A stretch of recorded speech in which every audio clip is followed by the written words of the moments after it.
Friends, ગયા video લેક્ચરમાં મેં કેપેસિટરના જુદા જુદા જોડાણોની વાત કરીને એની ઉપરથી સમતુલ્ય કેપેસિટર કાં તો કોઈ એક કેપેસિટર ઉપર કેટલો વિદ્યુત ભાર આવે કે ચાર્જ આવે એની વાત કરી હતી. અમુક એમાં મેં તમને હોમવર્ક પણ આપેલા હતા. એમાં એક આવો દાખલો હતો, જોવો જોઈએ કે તમને એવું પૂછ્યું છે કે આ છેડેથી આ છેડે વિદ્યુત ભાર કેટલો વહી જશે. બાકી આંકડા કદાચ આ ટાઈપના જ હતા. તો આને જો તમે કેલ્ક્યુલેશન આને સાદી આકૃતિ બનાવવાની કોશિશ કરો તો આને આપણે ધારો કે એ કહીએ, આને બી કહીએ. એટલે બેટરીના બે છેડા આપણે નોર્મલી આવી રીતે મૂકતા હોઈએ છીએ. એ અને બીજો છેડો છે બી. આવી રીતે બે છેડા મૂકતા હોઈએ છીએ, બરાબર. પછી અહીંયા ધારી લો કે સી છેડો લઈએ અને અહીંયા ડી છેડો લઈએ, બરાબર. તો એ થી સી છેડો ધારો કે ઉપર છે અહીંયા, અને સી થી બી એ જ રીતે એક નીચે છેડો છે ડી, આમ થશે. તો એ થી બી વચ્ચે એ થી સી વચ્ચે 6 છે, બરાબર. પછી એ થી ડી વચ્ચે પણ 6 છે, બરાબર. પછી બી થી ડી વચ્ચે 4 છે અને બી થી સી વચ્ચે 8 છે. તમને ચાર્જ આ બાજુ કેટલો ફ્લો થાય છે આવો એક દાખલો મેં તમને પહેલાં જ ગણાવેલો છે. શરૂઆતમાં તો જોઈ લો કે આ વિસ્ટર્ન બ્રિજ બેલેન્સ વિસ્ટર્ન બ્રિજ છે કે નહીં. તો બેલેન્સ વિસ્ટર્ન બ્રિજ આ છે નહીં, બરાબર. અને એકચ્યુઅલી તો વિસ્ટર્ન બ્રિજની અરેન્જમેન્ટ જ નથી બનતી. એનું કારણ છે કે આ સીધો જ છેડો જોડાયેલો છે, એટલે આ વિસ્ટર્ન બ્રિજ એકચ્યુઅલી છે જ નહીં. તો આ બેને આપણે કેવી રીતે ગણી શકાય? આમ આકૃતિ દોરાય, બરાબર. આ રીતે થઈ જાય ને આકૃતિ, એટલે કેવું જોડાણ થાય? સમાંતર જોડાણ થાય. સમાંતર જોડાણમાં આ બેનું ટોટલ કેટલું થાય છે? તો કે 12 થાય છે, બરાબર. એટલે અહીંયા 12 થશે આ બેનું, અને આ બેનું ટોટલ કેટલું થશે? આ છે બી અને સી વચ્ચે શું છે? 8 છે, એટલે આ 8 છે. એટલે આ 8 ને 4 આ પણ કેવું થાય છે? 12 થાય છે, બરાબર. અને એ બેનું ટોટલ કેટલું થશે? તો એ થશે 6, બરાબર. એટલે તમને એ ખબર પડી ગઈ કે આનો ટોટલ કેપેસિટન્સ 6 થાય છે. 6 થાય તો એનો વિદ્યુત ભાર 6 ઉપર કેટલો આવશે? તો કે સી ગુણ્યા વી, એટલે 6 અને 20, 6 દુ 12, 120 માઇક્રોકુલમ જેટલો વિદ્યુત ભાર અહીંથી જશે. 120 માઇક્રોકુલમ જેટલો વિદ્યુત ભાર અહીંથી જશે, બરાબર. પછી બે શ્રેણીમાં જોડાયેલા છે, એટલે આની ઉપર આ આખા ઉપર કેટલો જશે? 120 જશે. પણ એમાં પાછા બે સમાંતરમાં છે, અને એ બે સમાંતરમાં છે એટલે બેમાં અડધો અડધો જતો રહેશે. એટલે અહીંયા ગણવું હોય તો કેટલું થશે? 60 માઇક્રોકુલમ પ્લસ, કરેક્ટ. અને અહીંયા પણ કેટલો થશે? 60 માઇક્રોકુલમ પ્લસ. વાત સમજાણી? જો ફરીથી હું કહું, ટોટલ 120 જશે, પછી બે ભાગમાં ડિવાઈડ થશે. પણ અહીંયા 12ના બે ભાગ કેવા છે? સરખા જ છે. સરખા ભાગ હોય તો એમાં વિદ્યુત ભાર કેટલો? સરખા પ્રમાણમાં ડિવાઈડ થાય. એટલે આ 60 આમાં જતો રહ્યો. એટલે અહીંયા કેટલો જશે? તો કે -60. હું થોડી મોટી આકૃતિ દોરું, આ રીતે દોરીએ આપણે. થોડી મોટી આકૃતિ દોરીએ એટલે તમને વાંચવામાં ઇઝી પડે, બરાબર. ચાલો, અહીંયાથી કેટલો આવ્યો? 120 માઇક્રોકુલમ આવ્યો. અહીંયા પ્લસ 60 માઇક્રોકુલમ. અહીંયા કેટલો? પ્લસ 60 માઇક્રોકુલમ. આ છેડા ઉપર આવ્યો. આ છેડા ઉપર કેટલો આવ્યો? -60 માઇક્રોકુલમ. આ છેડા ઉપર કેટલો આવ્યો? -60 માઇક્રોકુલમ. ઓકે. અહીંયાથી કેટલો આવ્યો હશે? -120 માઇક્રોકુલમ આવ્યો હશે. એટલે અહીંયા કેટલો થશે? આ બે ભાગ પાછા સરખા નથી. જો એક કરતાં બીજો ભાગ કેટલો છે? ડબલ છે. ડબલ છે એનો મતલબ એમ કે ચાર્જના કેટલા ભાગ થશે? 3 ભાગ થશે. 120ના કેટલા ભાગ કરવા પડશે? 3 ભાગ કરવા પડશે. 2 ભાગ ક્યાં જશે? મોટો કેપેસિટર છે ત્યાં. 1 ભાગ ક્યાં જશે? નાનો કેપેસિટર છે ત્યાં. તો 120ના 3 ભાગ કરો એટલે 40 થાય, 40 માઇક્રોકુલમના. તો 40 ગુણ્યા 2 એટલે અહીંયા કેટલો આવશે? 80 માઇક્રોકુલમ અહીંયા આવશે. બરાબર. અને અહીંયા કેટલો આવશે? 40 માઇક્રોકુલમ. ટોટલ થઈ ગયું 120. સમજ પડી? કારણ કે આ 8નો છે, આ 4નો છે. ડબલ વીજભાર અહીંયા આવે, અહીંયા સિંગલ, એટલે અહીંયા ક્યુ હોય તો અહીંયા 2Q આવે. અને મેં માઇનસ લખ્યું છે. ઓકે, તો અહીંયા -80 હોય તો 100% અહીંયા કેટલો હશે? +80 માઇક્રોકુલમ હશે. કરેક્ટ. અને અહીંયા કેટલો હશે? +40 માઇક્રોકુલમ હશે. બરાબર. હવે આપણે આ બેનું જોડાણ કરી નાખીએ. કરેક્ટ. તમને ખબર છે, ગમે તે એક સિચ્યુએશન તમે કન્સિડર કરો કે અહીંયા 60 છે તો અહીંયા +60 હોવો જોઈએ. +60ની જગ્યાએ +80 છે એટલે અહીંથી કેટલો આવ્યો હશે? 20 માઇક્રોકુલમ પ્લસ નીચેથી ઉપર આવ્યો હશે. હવે પાછું ચેક કરી લો. જુઓ આમાં શું છે? +40 છે તો અહીંયા -40 હોવો જોઈએ, પણ -60 છે. એનો મતલબ એમ કે +20 જાય તો અહીંયા -20 પ્રોડ્યુસ થાય. બરાબર. અહીંયા તમારે અહીંથી પ્લસ વિદ્યુતભાર અહીંથી આમ જતો રહે તો અહીંયા કેવો વીજભાર પ્રોડ્યુસ થાય? માઇનસ થાય. એટલે ક્લિયર થઈ ગયું. જુઓ અહીંયા સિચ્યુએશન 40 છે તો અહીંયા -40 હોવો જોઈએ, અથવા એમ ગણો અહીંયા -60 છે તો અહીંયા +60 હોવો જોઈએ, પણ +60 હતો એમાંથી +20 જતો રહ્યો. બરાબર. એટલે +40 થઈ ગયો. ઓકે, હવે મેં ક્યાંથી ક્યાં સિચ્યુએશન દેખાડી? C અને D. બરાબર. D થી C તરફ મેં +20 માઇક્રોકુલમ ગયો હોય એવું દેખાડ્યું. તો આમાં એ જ છે ને, D થી C જ દેખાડેલો છે. પ્રશ્નના જવાબ તમને D થી C કેટલો વીજભાર વહે એ વાત કરી છે. તો D થી C કેટલો વહેશે? +20 માઇક્રોકુલમ વહેશે.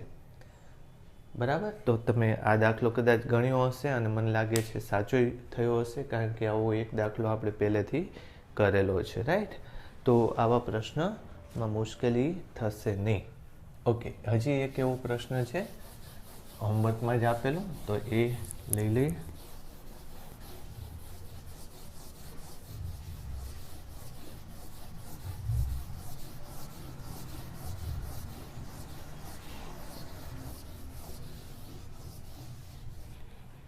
જો આવો ક્વેશ્ચન હતો.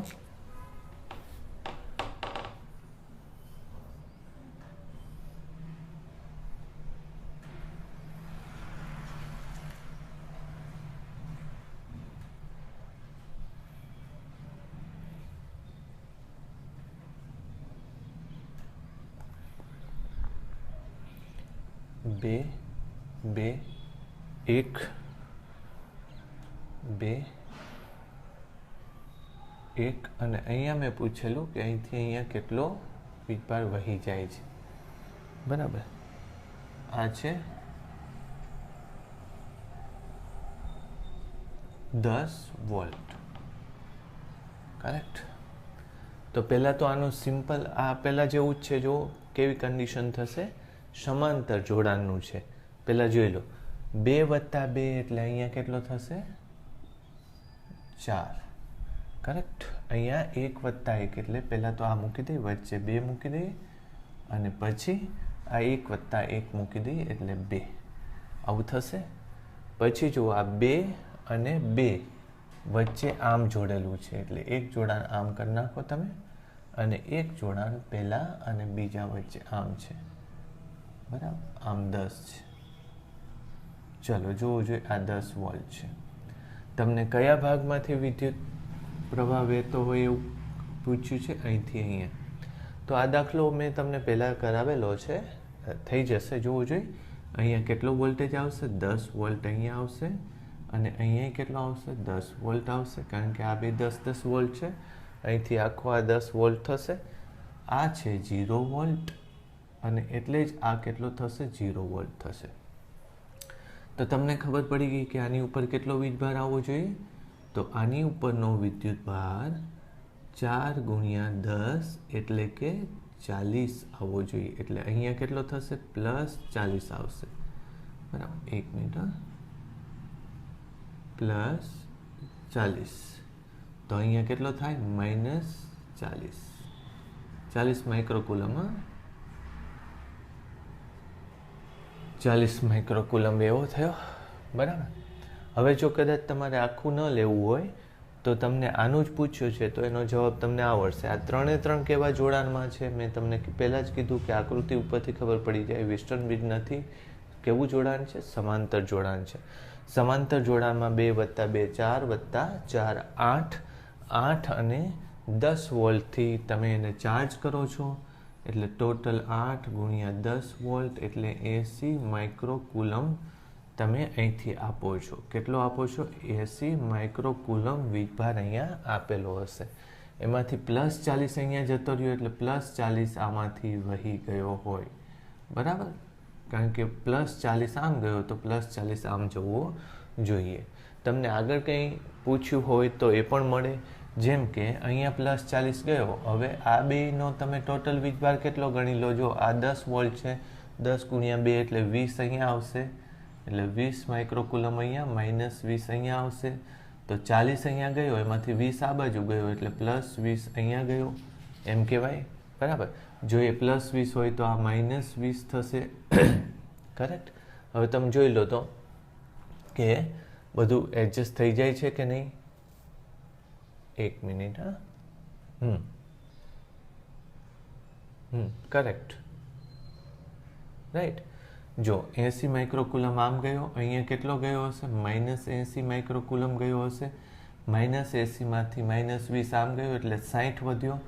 -60 માંથી -40 આમ ગયો અને -20 આમ ગયો. ક્લિયર થઈ ગયું? બરાબર. તમે જોઈ લો બધી રીતે હિસાબ મેળ પડવો જોઈએ. આ બધી પાછળ ગણેલી ગણતરી જરૂરી નથી, પણ મેં તમને આખું કોન્સેપ્ટ ક્લિયર થઈ જાય એટલે મેં સમજાવ્યું કે ચાર્જનું ડિસ્ટ્રીબ્યુશન કેવી રીતે થાય. આ દાખલા ઉપરથી સહેલાઈથી થઈ જાય. આપણે લેવલ નીટ કરતાં ઘણું ઉપરનું છે. બરાબર. એટલે નીટમાં આવા પ્રશ્નો આવે તો તમે કદાચ મોઢે ગણતરી કરીને પણ આનો જવાબ લખી લો. બરાબર. JEEના લેવલનું આપણે કેલ્ક્યુલેશન્સ લેતા હોઈએ છીએ. બરાબર. અને સિમ્પલ દાખલા એમાંથી આરામથી થઈ જશે. ઓકે. હજી એક દાખલો કદાચ મેં હોમવર્કમાં આપ્યો તો જોઈ લઉં હું.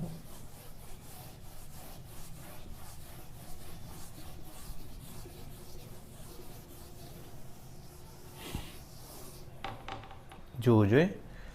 એ તો ઇઝી છે. આવો દાખલો હતો.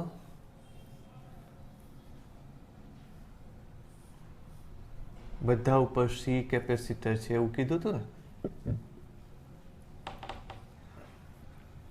A અને B વચ્ચે તમારે કેપેસિટન્સ લેવાનું છે.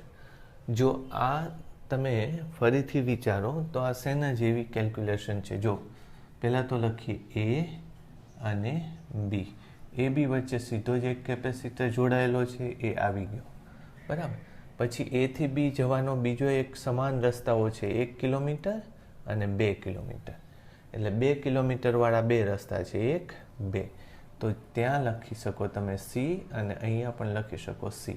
એટલે વાયા C તમે જો જવા માંગતા હોય તો A થી C 2 રસ્તા છે, એમાં એક કેપેસિટર જોડેલો છે. અને C થી B પણ 2 રસ્તા છે. જો C થી B પણ 2 રસ્તા છે. અને C ઉપર એક કેપેસિટર જોડેલો છે. આવી રીતે ગણી શકાય. બરાબર. C બિંદુએ જ જોડેલો છે કેપેસિટર. જો તમે 2 છેડા, તો એ કેપેસિટરના 2 છેડા શું કરી નાખ્યા છે? શોર્ટ કરી નાખ્યા છે. તો એ કેપેસિટર આપણને કંઈ કામનો નથી, કારણ કે એમાં વોલ્ટેજ નહીં આવે અને એમાં ચાર્જ પણ નહીં આવે. એટલે એ કેપેસિટર હોતો નથી. રાઈટ. તો પછી હવે આમાં ગણી લા તો આ કેટલું થશે? 2C થશે. આ કેટલું થશે? 2C થશે. 2C અને 2C શ્રેણીમાં એટલે C. બરાબર. C અને C સમાંતરમાં એટલે ફરીથી કેટલું થયું? 2C. આવડશે? આ જ દાખલો જો મેં અવરોધ, આ એકચ્યુઅલી અવરોધનો દાખલો છે, અવરોધમાં લીધો હોય તો કેટલો થાય તમે? તો આ R/2, આ R/2 ટોટલ થશે R અને R પાછા સમાંતરમાં એટલે કેટલું થશે? R/2. એટલે 2c માં c ની જગ્યાએ 1/r મૂકો ને એને ઉલટાવી નાખો તો r/2 થઈ ગયું ને. મેં કેટલી રીતે તમને આ ક્વેશ્ચન્સ આવા આપેલા છે. ઓકે, તો આપણી આ હોમવર્કની ડિસ્કશન અહીંયા પૂરી થાય છે. હવે આપણે થોડા સમમિતિવાળા દાખલાઓની ચર્ચા કરી દઈએ.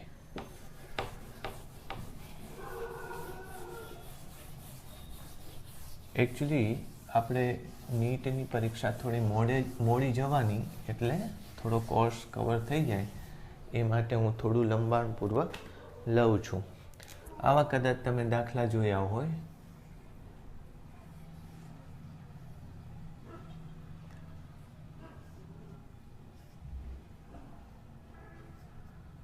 આને શું કહેવાય? સિમેટ્રિક લેડર, અથવા તો આને શું લેડર પ્રોબ્લેમ કહેવાય. આવા દાખલાઓ આપણે આખું નથી લેવું, પણ ક્યાં સુધી લઈ શકો? અને અનંત સુધી લઈ શકો. તો આને શું કહેવાય? Ladder problems.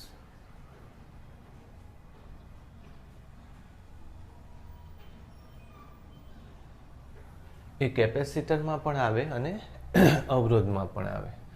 તો આ કદાચ તમને આવડતો હશે, એટલે હું થોડું ઉતાવળથી લઈ લઉં. ધારો કે એ બી વચ્ચેનું કેપેસિટન્સ પૂછ્યું છે, અને એ પૂછ્યું હોય બધા કેપેસિટર સરખા મૂલ્યના હોય, તો આને સોલ્વ કરવાની બે રીત. એક તો તમે કેપેસિટરનો યુઝ કરીને સીધું સોલ્વ કરી શકો તોય વાંધો નથી.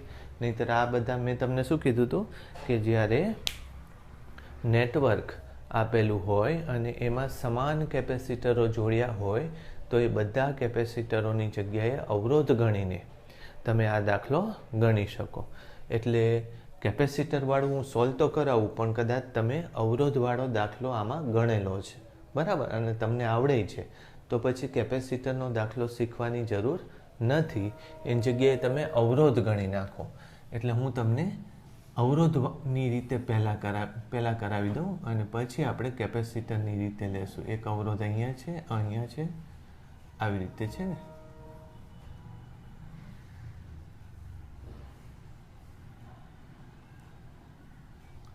સો ઓકે, હવે તમારે શું ગણવાનું? તમારે આનો અવરોધ ધારો કે ટોટલ કેટલો થાય છે? એક્સ અવરોધ થાય છે. તમને આ જ રીતે નોર્મલી બધી જ બુક્સમાં સોલ્વ કરાવેલો હશે. આનો આપણે એક ફોટો પાડી લેવાનો. પછી શું કરવાનું? એક ટુકડો એવો કાઢવાનો અને પછી પાછો ફોટો પાડવાનો, જેથી કરીને બે ફોટા સરખા લાગે. ફરીથી કહું, આનો એક ફોટો પાડી લેવાનો, પછી આમાંથી થોડાક અવરોધ કાઢી નાખવાના. પણ એ એવી રીતે કાઢવાના કે ફરીથી જો ફોટો પાડીએ તો બે ફોટામાં કંઈ ફેર લાગે નહીં. એટલે જો હું તમને સમજાવું, ધારી લો કે હું અહીંથી ટુકડો કરી નાખું, આટલો ટુકડો કરી નાખું. પહેલાં મેં ફોટો પાડી લીધો, પછી આટલો ટુકડો કરીને આને કાઢી નાખું અને ફરીથી ફોટો પાડું, તો બે ફોટા કેવા લાગશે? સમાન. કારણ કે આ જે પોઈન્ટ છે, આટલા ભાગો વારંવાર રિપીટ થાય છે. એટલે રિપીટ થતો ભાગ એકાદો, બમણો, 3 ગણો, 10 ગણો કાઢી શકાય. ઓકે, તો આ બે છેડા વચ્ચેનો અવરોધ પણ કેટલો થાય? એક્સ જ થાય ને. આ બાજુનો અવરોધ કેટલો થાય? એક્સ જ થાય. કારણ કે એ બી વચ્ચેનો અવરોધ એક્સ. તો એકાદો ભાગ કાઢું કે ઉમેરું, અનંત અવરોધો જોડેલા હોય તો એમાં કંઈ ફેર પડે નહીં. તો સમતુલ્ય આકૃતિ આવી થઈ. જુઓ તમે, આ એ, આ અવરોધ, અને અહીંયા એક અવરોધ આવી જાય, એ એક્સ, આ પણ એક્સ, આ આર, અને આ આર. આવી આકૃતિ થઈ જાય કે નહીં? આ આખાની જગ્યાએ એક્સ ગણી દઉં, આર ને આર એમ થશે. ઓકે, તો હવે જોવો જોઈએ, સમતુલ્ય અવરોધ એક્સ બરાબર શું થશે? તો કે આ ત્રણેયનું શ્રેણી જોડાણ છે. કેટલું થાય? 2r પ્લસ એક્સ, અને એનું કોની સાથે સમાંતર જોડાણ છે? આર સાથે. એટલે r into 2r plus x આમ થાય, પછી r plus 2r plus x થાય કે નહીં? આવું આ સમજાણું ને કે 2r પ્લસ એક્સ એ r સાથે સમાંતરમાં છે, એટલે આવું થશે. અને ફરીથી લખું તો 3rx આમ ગુણાઈ જાય, plus x² is equal to 2r square plus rx. તો x square plus 2rx minus 2r square is equal to 0. આવું થાય કંઈક સોલ્યુશન? ક્લિયર? ચેક કરી લેજો. ઓકે, હવે એક્સની વેલ્યુ લેવી છે. એક્સની વેલ્યુ કેવી રીતે લઈ શકાય? તો આપણે આવું લઈએ છીએ ને કે જ્યારે ક્વોડ્રેટિક ઇક્વેશન હોય ત્યારે, ક્વોડ્રેટિક એટલે દ્વિઘાત સમીકરણ હોય, તો આમ લખીએ છીએ બી square minus 4ac by 2a. આ તમને ખ્યાલ હશે, રાઈટ? તો આપણે એના પ્રમાણે એક્સની વેલ્યુ લઈ તો માઇનસ બી કેટલો થાય? માઇનસ બી એટલે માઇનસ 2r થશે, થાય? Plus or minus root B square એટલે 4r સ્ક્વેર માઇનસ 4 એમને એમ, પછી a એટલે 1 અને c એટલે minus 2r square by 2 into a. આવું થશે. એટલે minus 2r plus or minus, જો આ પ્લસ 8r સ્ક્વેર થાય ને એમાંથી 4r સ્ક્વેર બહાર કાઢી લો, અને નહીંતર આમ પ્લસ 8 પ્લસ 4 એટલે 12r સ્ક્વેર, 12માંથી 4 બહાર કાઢી લો, બરાબર? એટલે 2r, બરાબર? આ ટોટલ કેટલું થશે? 12. 12માંથી 4r સ્ક્વેર, 12r સ્ક્વેર છે, 12માંથી 4r સ્ક્વેર બહાર કાઢી લો એટલે 3 વધશે અંદર ખાલી, અને એ √3 આવશે, કરેક્ટ? બાય 2. તો 2 તો નીકળી જશે અહીંયા. ઓકે, હવે તમે વિચારો કે આ 1 છે અને √3, કોણ મોટું? √3 મોટું. એટલે અહીં મારે માઇનસ તો લેવાય નહીં, √3 કેવું લેવું પડશે? પ્લસ જ લેવું પડશે. એટલે જવાબ આવશે √3 પછી -1 ઇન્ટુ r. આવો જવાબ આવ્યો. ચેક કરી લો. આ પ્લસ જ લેવું પડે, આ 1, 2 નીકળી ગયો. ક્લિયર? તો r ની વેલ્યુ કેટલી આવી? હું આમ લખીશ હવે, r equivalent is equal two √3 minus 1 into r.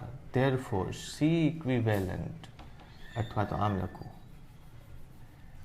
1 by C equivalent is equal to √3 minus 1, 1 by C. Therefore, C equivalent is equal to C by √3 minus 1. થાય આવું?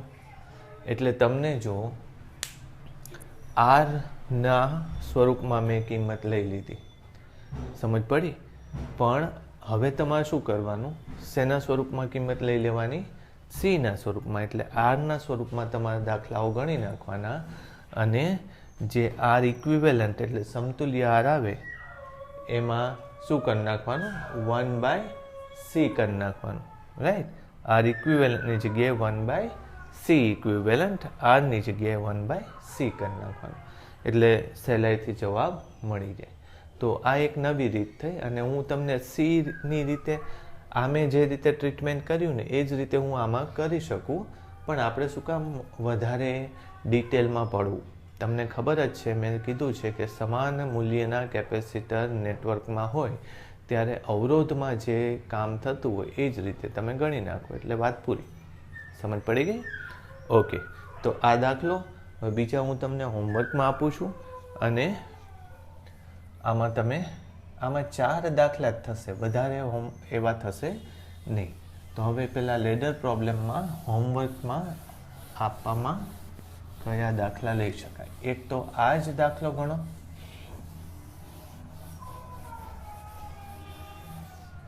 પણ એમાં તમે અહીંથી કેપેસિટર કાઢી નાખજો, કરેક્ટ? અહીંથી આમ કેપેસિટર કાઢી નાખજો. એટલે આ એક દાખલો આપણે શેમાં લેવાનો છે? હોમવર્કમાં, કરેક્ટ? ચાલો બીજો દાખલો, એમાં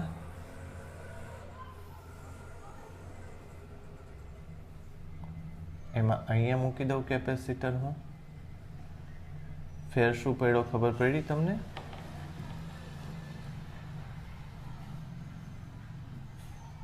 એ અને બી અહીંયા નહોતા કેપેસિટર, ત્યાં મૂકી દીધા મેં, એટલે બીજો દાખલો આ થશે. અને ત્રીજો દાખલો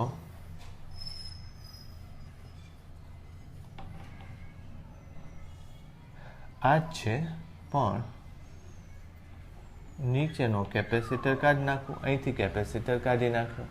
તો આ 3 દાખલા તમારે હોમવર્કમાં ગણવાના છે. બરાબર. તો આવા દાખલા આપણે રેજિસ્ટરમાં તમે કદાચ કરેલા જ હશે અને ઇઝી પડે એવા છે. કેપેસિટરના સ્વરૂપમાં આ જ દાખલા ગણવાના છે. આમાં હું થોડું કરેક્શન કરી દઉં. બીજા સેજ અલગ ટાઈપના દાખલા આવે છે, એ પણ લઈ શકીએ આપણે.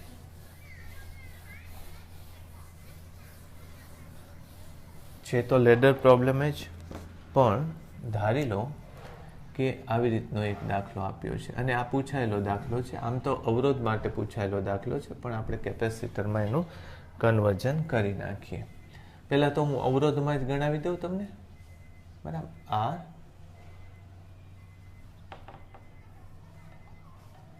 અહીંયા પણ આર છે, 2R, અહીંયા 2R છે,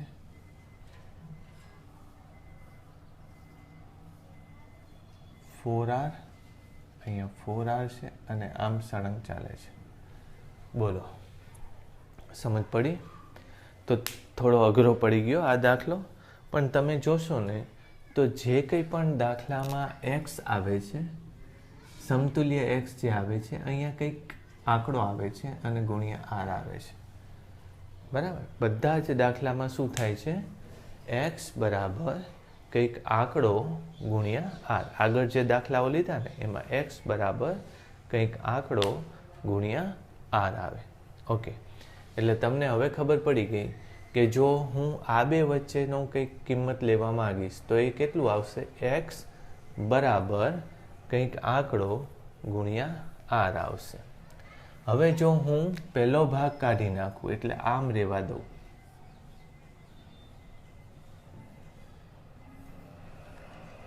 આપણે આમ કાઢવો પડશે પહેલો ભાગ, મેં કીધું. બરાબર. બાકીનો ભાગ કયો વધશે? જો આ ભાગ વધશે,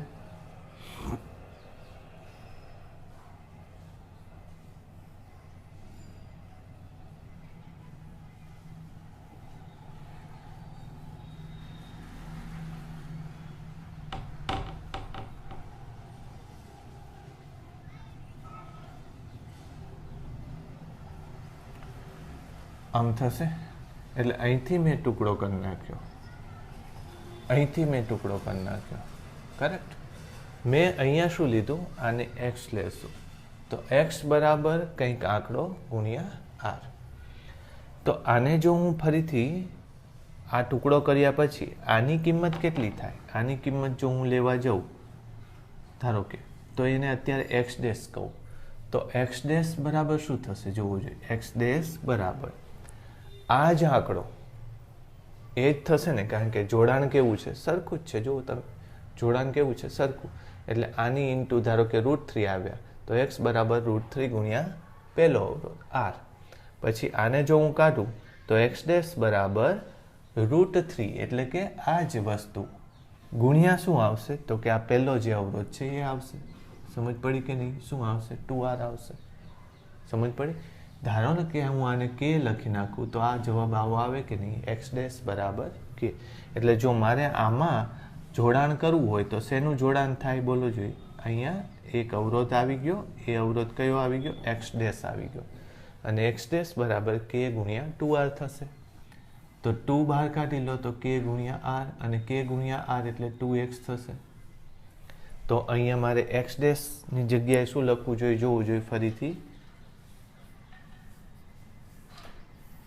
આ આર છે, આ પણ આર છે, અને અહીંયા મારે એક્સ ડેશ હવે નહીં લઉં. શું લખીશ? 2x લખીશ. આ શું થઈ ગયું? એક્સ થઈ ગયું. બોલો, હવે ખબર પડી? હવે સોલ્વ કરતા આવડશે તમને? થોડુંક અલગ થઈ ગયું. જુઓ, આમાં બધામાં આર હતા, અહીંયા શું થયું? આરના 2R, 2Rના 4R, 4Rના 8R, R 2R, 4R, 8R એવું થાય. તો એને સોલ્વ કરતા આવડે. લોજિક શું લીધું? કે આનો જવાબમાં હંમેશા એક્સ બરાબર કંઈક નંબર આવશે, એ નંબર ગુણ્યા પહેલો અવરોધ આવતો તો આર. તો આને જો હું અહીંથી કાપી નાખીશ તો મારી પાસે આ એક વસ્તુ બની જાય. એમાં પહેલો અવરોધ આર નથી, 2R છે. તો એનો જવાબ શું થશે? એક્સ ડેશ બરાબર કે ગુણ્યા 2R આવશે. બરાબર. ટુ બહાર કાઢી લો, કે આર બરાબર એક્સ, એટલે કે આ આખાની જગ્યાએ એક્સ ડેશ એટલે આનો ડબલ થશે અવરોધ ત્યાં, એટલે મેં 2x મૂકી દીધું. હવે સોલ્યુશન આવડશે તમને, બરાબર? તો સોલ્યુશન માટે શું કરશું જોવું જોઈએ. આ બેનું x બરાબર, પહેલાં તો એમ લઈએ x બરાબર આ બેનું સમતુલ્ય શું થાય, તો કે 2rx ભાગ્યા r પ્લસ 2x, આટલો ભાગ થઈ ગયો, એ r સાથે શ્રેણીમાં છે એટલે આમ કરવું પડશે. તો 2rx plus r square plus 2rx ભાગ્યા r પ્લસ 2x, તો પછી rx plus 2x square is equal two 2rx plus, આમ તો હું આને સીધું સોલ્વ કરી નાખું ને, આ 3rx થાય ને, 3rx પ્લસ r સ્ક્વેર થાય એવું. બસ, તો હવે ઇઝી છે. 2x સ્ક્વેર પછી minus 2rx minus r square is equal to 0. આને સોલ્વ કરતા આવડે તમને? x is equal to minus B એટલે માઇનસ 2rx એટલે પ્લસ 2r થશે, માઇનસ બી એટલે plus 2r, route B square એટલે 4r સ્ક્વેર માઇનસ 4, એ એટલે કેટલું આવશે 2, સી એટલે કેટલું આવશે minus r square, minus minus અહીં પ્લસ કરી નાખો, રાઈટ? તો 2a એટલે 2. જોઈ લેજો તમે આ ઇક્વેશન મેં કેવી રીતે બનાવ્યું છે. ચાલો, 2r પ્લસ ઓર માઇનસ આ કેટલું થશે, ફરીથી પાછું 12 જ થયું ને, બરાબર? 12 માટે શું લખ્યું હતું યાદ છે તમને? 2r ઇન્ટુ √3/4 આવું થશે. તો આનો છેલ્લો જવાબ જો હું લઉં તો x ઇઝ ઇક્વલ ટુ, બોલો, 2 નીકળી જશે એટલે 1/2, પછી r કોમન લેવું પડશે પણ માઇનસ ન લેવાય, કારણ કે 1 માઇનસ √3 એટલે અવરોધ નેગેટિવ આવશે. એટલે તમને ખબર પડી ગઈ કે આ ભાગ કેવો લેવો પડશે, પ્લસ જ લેવો પડશે. 2r સામાન્ય લઈ લો તો 1 માઇનસ √3 થાય, 1 માઇનસ √3 તો ઋણ આવશે, નેગેટિવ આવે નહીં, એટલે √3 પ્લસ 1 કરી નાખીએ, √3 પ્લસ 1 ઇન્ટુ r, આવો જવાબ આવે, √3 પ્લસ 1 ઇન્ટુ r. ચાલો, કેપેસિટર આની જગ્યાએ જોડ્યા હોય, અહીંયા c હોય, અહીંયા c, 2c 2c, 4c 4c, 8c 8c, તો તમને ખબર પડી જાય કે 1/cx is equal two 1/2 √3 plus 1 1/c. તો cx ઇઝ ઇક્વલ ટુ, જોવું જોઈએ, is equal to 2c by √3 plus 1. આવડે કે નહીં? જો c આપેલો હોય કેપેસિટર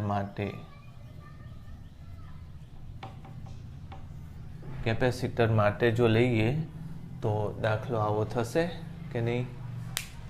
સમજ પડી? થોડો મેં અવરોધ માટે જુદો દાખલો લેડર પ્રોબ્લેમમાં લીધો છે, એ વસ્તુ તમે કેપેસિટર માટે એસોસિએટ કરી શકો, લિંક કરી શકો, એટલે તમારે ઘણા બધા દાખલા એક જ ટાઈપના થઈ જાય. હવે મેં તમને જે 3 દાખલા આગળ આપેલા હતા એ જ 3 દાખલા આમાં ઉમેરી શકો તમે. અહીંયા શું લખી શકો? r, અહીંયા શું લખી શકો? 2r, 4r, 8r. તો એ દાખલો ગણી શકો કે નહીં? હું ગણાવીશ નહીં, પણ તમે હોમવર્કમાં એ દાખલો લખી નાખજો. કયો દાખલો? અહીંયા શું કરી નાખવાનું?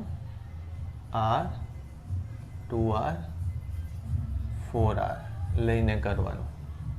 કરેક્ટ? તો એક એ હોમવર્કમાં દાખલો, પછી બીજું આ ભાગ કાઢી નાખો, અને ગણો. ક્લિયર? એને કાઢશો તો તમને જવાબ નહીં આવડે. એનું કારણ છે કે આમાં 3 એ નહીં થાય, એટલે આ જ રાખો. ક્લિયર છે? બરાબર. એટલે એક દાખલો મેં આમાં તમને હોમવર્કમાં આપ્યો, રાઈટ? તો આટલું તમે હોમવર્કમાં કરી નાખજો. ચાલો હવે થોડા મિરરવાળા, સમમિતિવાળા દાખલાઓ લઈએ. લેડરવાળા આનાથી વધારે કંઈ વેરાયટી આમાં આવશે નહીં, એટલે આમાં ચિંતા નહીં કરવાની. લેડરવાળા બધા જ દાખલા નીકળી જશે, આમાં થઈ જશે તમારે.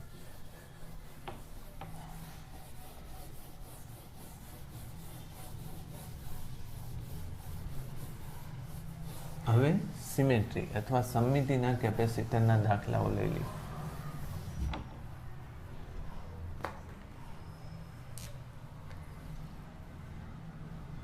સમમિતિ અથવા તો સિમેટ્રી, બરાબર. સિમેટ્રીના દાખલા લઈએ આપણે. ડબલ એમાં ઓકે. હવે જુઓ એમાં કેવા હોય છે. પહેલાં તો હું એકાદી આકૃતિ દોરું ને એટલે તમને ખબર પડી જશે. અને આ દાખલા છે ને, આમ તો તમે અવરોધ માટે શીખી જાઓ ને તો તમે સીધા ગણી નાખશો. એટલે હું તમને અવરોધમાં ગણાવી દઉં અને તમે એને શેમાં કન્વર્ઝન કરી નાખજો? કેપેસિટરમાં. એટલે તમને ઇઝી. હું એમાં છેલ્લો સ્ટેપ પણ લખી દઈશ. આવી રીતના દાખલા છે. ધારો કે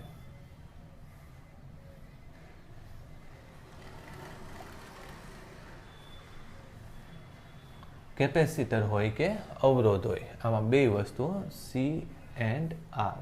એટલે અહીંયા કાં તો આર એ જોડેલો હોય અને કાં તો સી જોડેલો હોય, બરાબર. બે દાખલા તમારે થઈ જશે. ઓકે. તો સિમેટ્રી બે ટાઈપની હોય, લખજો તમે. એક તો મિરર સિમેટ્રી હોરિઝોન્ટલ અને મિરર સિમેટ્રી વર્ટિકલ. એનો અર્થ શું છે કે તમે ઉર્ધ્વ દિશામાં અરીસો આમ રાખો અને એક બાજુની વસ્તુને લીધે જે પ્રતિબિંબ પડે એ જ સાચી બીજી બાજુ હોય તો એને vertical symmetry, vertical mirror symmetry કહેવાય. સમજો હું શું કહું છું. વચ્ચોવચ્ચ અહીંયા અરીસો મૂકી દઉં, આ વસ્તુનું પ્રતિબિંબ અરીસામાં જે પડે એ જ આ હોય તો એને વર્ટિકલ સિમેટ્રી કહેવાય, બરાબર. અને જો હું આ રીતે હોરિઝોન્ટલ મૂકી દઉં ક્યાંય, અહીંયા મૂકું ગમે ત્યાં, અને એ વસ્તુનું પ્રતિબિંબ અરીસામાં જે હોય એ જ વસ્તુ નીચે સાચે હોય તો એને વર્ટિકલ સિમેટ્રી કહેવાય. જેમ કે જો આમાં આવું હોત તો તમે સમજો, આમાં હોરિઝોન્ટલ સિમેટ્રી એ છે, આનું પ્રતિબિંબ આ છે, અને આમાં આનું પ્રતિબિંબ આ છે, વર્ટિકલ સિમેટ્રી પણ છે, બરાબર. હવે વર્ટિકલ સિમેટ્રીની અંદર અત્યારે હું ખાલી એ સમજાવું તમને. વર્ટિકલ સિમેટ્રીની અંદર અત્યારે જો અવરોધથી સમજીએ તો જો શું થશે.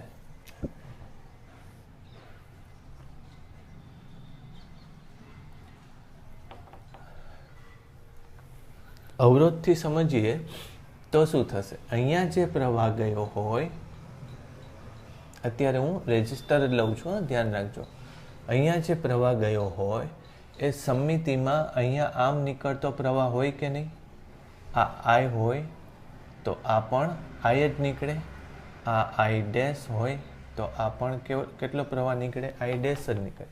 સમમિતિ જો કે પડછાયામાં અરીસામાં એ ન દેખાય. અરીસામાં પ્રવાહ આમ જતો હોય તો આમાં પ્રવાહ આમ જતો હોય, પણ એને બીજી રીતે સમજી શકાય કે આ ધન પ્રવાહ એટલે ધન વીજભાર આમ જતો હોય તો અહીંયા ઋણ વીજભાર આમ જાય. તો વાત તો બે સરખી જ છે. અરીસામાં તમને પ્રવાહ પણ એ જ રીતે જુઓ. આ પ્રવાહ આમ જાય છે, બરાબર. તો અહીંયા પણ એક પ્રવાહ જાય છે, પણ આ જો ધન દેખાતો હોય તો એનો પ્રતિબિંબનો વીજભાર કેવો દેખાવો જોઈએ? ઋણ દેખાવો જોઈએ. બસ એટલું સમજજો. અને ઋણનો પ્રવાહ એટલે આમ જ થાય. સમજ પડી ગઈ? ટૂંકમાં અરીસામાં પ્રવાહ પણ એ જ રીતે એટલા જ મૂલ્યનો વહેતો દેખાય, બરાબર. ઓકે. તો અહીંયા આઈ છે તો અહીંયા આઈ છે, તો અહીંયા આઈ ડેશ છે તો અહીંયા આઈ ડેશ. એનો મતલબ એમ કે આ બે અહીંયા ભળે છે તોય આનો પ્રવાહ આમાં જ જતો અને આનો પ્રવાહ આમાં જ જતો, કારણ કે અહીંયા જે જવાનો આ આઈ ડેશ છે, આ આઈ ડેશ છે. તો એનો અર્થ એવો કે અહીંયા જે પ્રવાહ ધારો કે આઈ ડબલ ડેશ નીકળો તો એ જ અહીંયા આઈ ડબલ ડેશ નીકળી જાય. વાત સમજાણી? પછી અહીંયા ધારો કે આઈ ટ્રિપલ ડેશ, અથવા તો એ તો ખબર પડી જાય કેટલો થાય. જુઓ તમે, અહીંયા આઈમાંથી 2 પ્રવાહ ગયા, એક આઈ ડેશ, એટલે આ કેટલો થાય આઈ માઇનસ આઈ ડબલ ડેશ. તો અહીંયા પણ કેટલો થાય આઈ માઇનસ આઈ ડબલ ડેશ. એટલે ક્લિયર થઈ ગયું. ટૂંકમાં જો આનો પ્રવાહ આમાં ભળતો ન હોય તો આને આમ તમે છૂટું પાડી શકો, આમ લઈ શકો કે નહીં? થઈ જાય કે નહીં? તો વાત બહુ સહેલી થઈ ગઈ. શું થઈ ગઈ? આ ઉપરનો અવરોધ આર, આ આર, એટલે ટોટલ થયો 2R. 2R આર સાથે સમાંતરમાં. હવે સોલ્યુશન થઈ જાય. એકચ્યુઅલી મેં આમ જોડેલું હતું, સમજાણો? છતાંય એ આમાં જોડાતું નથી. એ જ એ મિરર સિમેટ્રીની ખાસિયત છે. તો હવે તમે આને બહુ સિમ્પલી આવી આકૃતિ બનાવી શકો તમે, બરાબર? આમ જોડેલું હોવા છતાંય હું આમ છૂટું પાડી શકું. એ મિરર સિમેટ્રીથી ખબર પડી જાય. તો અહીંયા આર આર,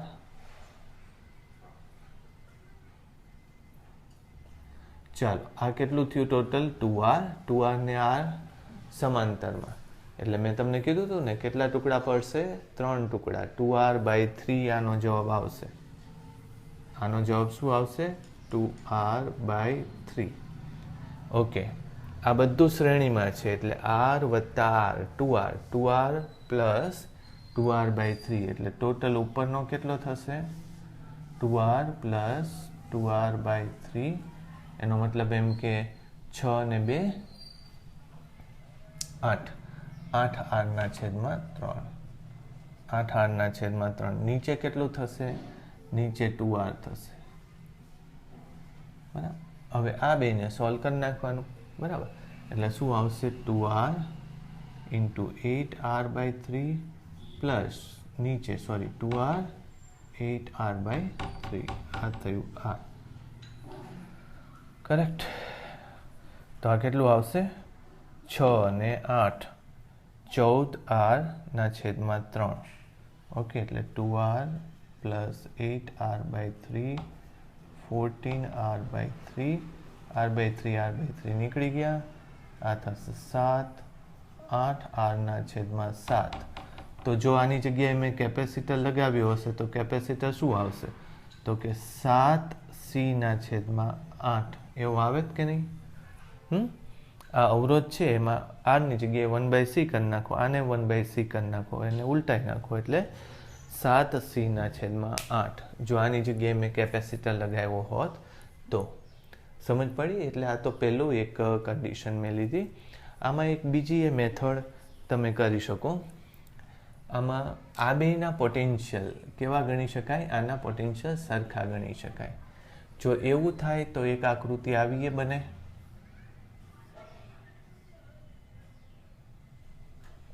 આ R છે, આ R, અને આ અડધું છે ને, એટલે R/2. આ બેના પોઈન્ટ પાછા સરખા, એટલે અહીંયા જોડી દો આમ, બરાબર? આમ જોડાણ છે.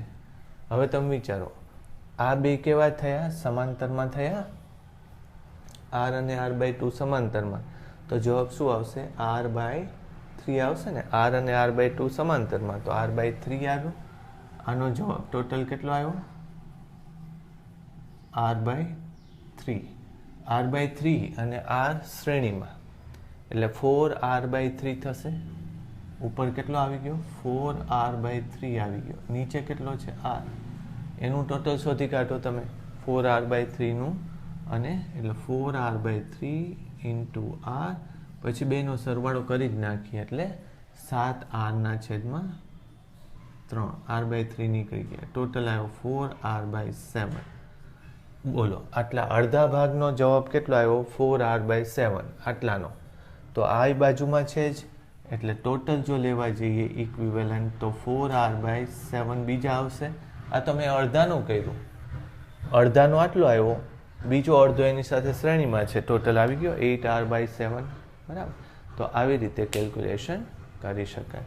હું તમને થોડા બીજા સમ્સ હોમવર્કમાં આપું છું.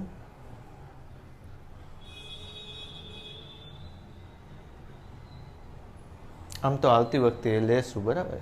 એક હું દાખલો આપી દઉં તમને હોમવર્કમાં.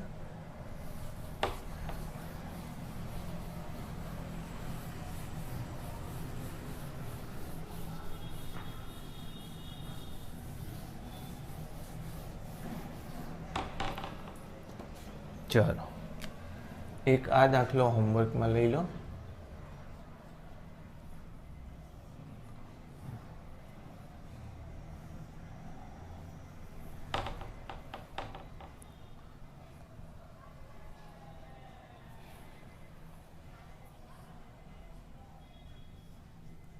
એ અને બી આ એક હોમવર્કમાં લેજો. તમારે શેમાં આર અને સી બંનેમાંથી સોલ્વ કરવાનું. આર કેટલો અને સી કેટલો બંને સોલ્વ કરી નાખવાના થશે. ક્લિયર?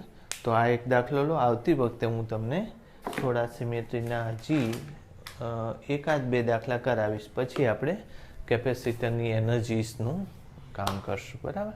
Okay, thank you.